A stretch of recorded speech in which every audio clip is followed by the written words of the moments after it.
با همکاری رایزنی فرهنگی سفارت جمهوری اسلامی ایران در روم و دانشگاه بولونیا برای نخستین بار در ایتالیا دوره ادبیات معاصر فارسی برای دانشجویان آغاز شد.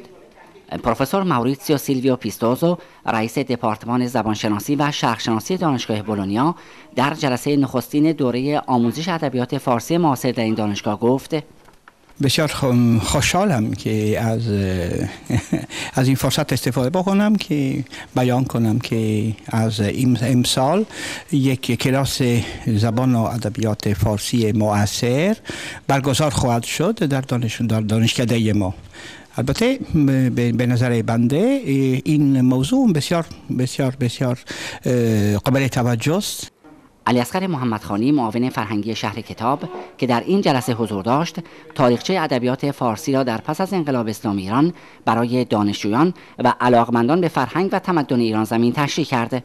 کورس‌های زبان و ادبیات فارسی در خارج از کشور با ادبیات کلاسیک فارسی به خوبی آشنا هستند، اما از تحولات بعد از انقلاب، تحولات ادبی که داشتیم کمتر مطلع هستند.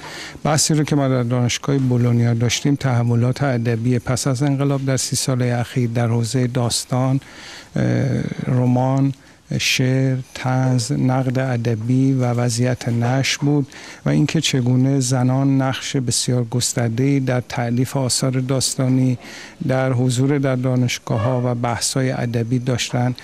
این اقدام فرهنگی مورد استقبال دانشجویان قرار گرفت. این جلسه درس امروز درباره ادبیات معاصر ایران بسیار جالب بود. ما دانشجویان رشته ادبیات و زبان‌های خارجی در دانشگاه بولونیا با علاقمندی این ماده جدید درسی را دنبال می‌کنیم. همکنون در ایتالیا علاوه بر دانشگاه بولونیا، 4 دانشگاه مهم دیگر این کشور در شهرهای روم، ناپل، ونیز و ویتربو هم دارای کرسی زبان و ادبیات فارسی هستند. حمید معصومی نژاد، خبرنگار اعزامی صدا و سیمای جمهوری اسلامی ایران، دانشگاه بولونیا، ایتالیا.